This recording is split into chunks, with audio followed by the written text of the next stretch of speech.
ലോക സഞ്ചാരികളുടെ പ്രിയപ്പെട്ട ഇടമായി വിയറ്റ്നാം മാറുന്നു. യുദ്ധക്കെടുതിയുടെ നോവായ പഴയ വിയറ്റ്നാമല്ല ഇപ്പോഴത്തെ വിയറ്റ്നാം. കാഴ്ചയുടെ വിരുന്നൊരുക്കി ഒരിക്കലും മറക്കാൻ കഴിയാത്ത ഓർമ്മകളാണ് വിയറ്റ്നാം സഞ്ചാരികൾക്ക് നൽകുന്നത്.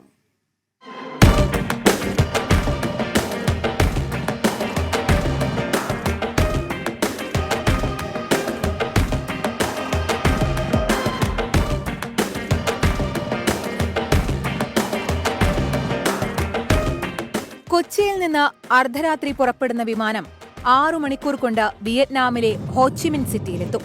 വിമാനത്തിലെ ചെറിയ ജാലകത്തിലൂടെ രാത്രിയിലെ കാഴ്ചകൾ കണ്ടിരിക്കാം. പുലർച്ചെ മേഘപാളികൾക്കിടയിലൂടെ പഴയ സേഗോൺ നഗരത്തെ ലക്ഷ്യമാക്കി വിമാനം പറന്നിറങ്ങും. ഇന്നത്തെ ഹോച്ചിമിൻ സിറ്റി. വിദേശികൾക്കൊപ്പം ഒട്ടേറെ മലയാളികളുമുണ്ട് വിമാനത്താവളത്തിൽ. കറൻസി മാറ്റാനും സിം കാർഡ് എടുക്കുന്നതിനുമൊക്കെയായി ചെറിയ കൗണ്ടറുകൾ, ഡ്യൂട്ടി പേ ഷോപ്പുകളുമുണ്ട്. വിമാനത്താവളത്തിലെത്തുന്നവരെ കൂട്ടിക്കൊണ്ടുപോകാൻ കാത്ത ടൂറിസ്റ്റ് ഗൈഡുകൾ. വിമാനത്താവളത്തിൽ ചെറിയ ഫുഡ് കോർട്ടുകളുമുണ്ട്. നഗരം ചുറ്റിക്കാണാൻ ഡബിൾ ഡെക്കർ ബസ്സുകൾ.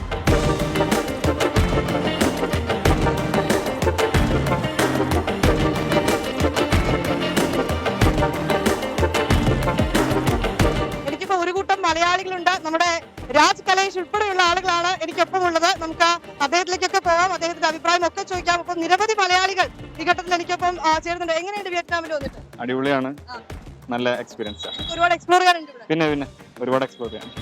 വിയറ്റ്നാം ഒക്കെ കണ്ടോ? പിന്നെ കണ്ടു തുടങ്ങിയിട്ടേ ഉള്ളൂ. ഇനിയും കാണാൻ കുറെ കാഴ്ചകളുണ്ട്. നമ്മളതിലേക്ക് ഇങ്ങനെ പോയിക്കൊണ്ടിരിക്കുകയാണ്, ഒഴുകിക്കൊണ്ടിരിക്കുകയാണ്. വളരെ എക്സൈറ്റഡ് ആണ്. ഇത് നമ്മൾ ആദ്യമായിട്ടാണ് പിന്നെ ഹോച്ചിമിൻ സിറ്റിയിൽ ഇങ്ങനെ ഒരു സംഭവം ചെയ്യുന്നത്. അപ്പം എല്ലാവരും എക്സൈറ്റഡ് ആണ്, ഞാൻ മാത്രമല്ല. പ്രത്യേകിച്ച് ഇൻഫ്ലുവൻസേഴ്സ് ഒക്കെ ആയിട്ടുള്ള യാത്ര ഒരുപാട് എന്താ പറയാ, ഒരു ആവേശം തരുന്നുണ്ട് നമുക്ക്. നമ്മളിതൊരു ടി വിയിൽ അല്ലെങ്കിൽ മറ്റേ സന്തോഷ് കുളങ്ങരയിൽ കേട്ട പോലെ അമ്പരചുംബികളായിട്ടുള്ള ബിൽഡിങ്ങുകൾ, അതിന്റെ ഇടയിൽ ഒരു യാത്ര, അതും ഫോറിൻ യാത്ര, വളരെ എന്താ പറയാ, വളരെ എക്സൈറ്റിംഗ് ആണ്. നല്ലൊരു എക്സ്പീരിയൻസ് ആണ്. ഡബിൾ ഡെക്കർ ബസ് നമ്മൾ നാട്ടിലൊക്കെ ഉണ്ടെങ്കിലും പക്ഷേ ഇതിലൊരു ഡിഫറെന്റ് ആയിട്ടുള്ള എക്സ്പീരിയൻസ് ആണ്. ഇവിടുത്തെ ഫസ്റ്റ് വന്ന് കണ്ടു കഴിഞ്ഞപ്പോൾ തന്നെ എനിക്ക് തോന്നിയ ഒരു കാര്യം ഇവിടുത്തെ ആൾക്കാരുടെ ഒരു ആറ്റിറ്റ്യൂഡ്. നമ്മളൊരു ഇന്ത്യക്കാരനാണെന്ന് മനസ്സിലാക്കിയിട്ടായിരിക്കും ഒരു ചിരി സമ്മാനിക്കുന്നുണ്ട് എല്ലാവർക്കും. നിരത്തുകളിൽ അധികവും ഇരുചക്ര വാഹനങ്ങളാണ്. വികസനത്തിനൊപ്പം പരിസ്ഥിതിയെയും കാത്തുസൂക്ഷിക്കുന്ന നഗരം. വിയറ്റ്നാം യുദ്ധാനന്തരം സ്വതന്ത്ര വിയറ്റ്നാമിന്റെ ആദ്യ പ്രസിഡന്റായ ഹോച്ചിമിനോടുള്ള ആദരപൂർവ്വമാണ് സൈഗോൺ ഹോച്ചിമിൻ നഗരമെന്ന് നാമകരണം ചെയ്യപ്പെട്ടത്. വിയറ്റ്നാമിലെ ഹോച്ചിമിൻ സിറ്റിയിലാണ് ഞാനിപ്പോൾ ഉള്ളത്. ഹോച്ചിമിന്റെ പ്രതിമയ്ക്ക് മുന്നിലാണുള്ളത്. യുദ്ധത്തിന്റെയും പോരാട്ടത്തിന്റെയും അതിലുപരി സ്വാതന്ത്ര്യത്തിന്റെയും ചരിത്രമുറങ്ങുന്ന നാടാണ് വിയറ്റ്നാം. ഒപ്പം മനോഹരമായ കാഴ്ചകളുടെ പറുദീസയും വിയറ്റ്നാം ഒരുക്കിയിട്ടുണ്ട്. വിയറ്റ്നാമിൽ നിന്ന് വിനീത വിജി, 24.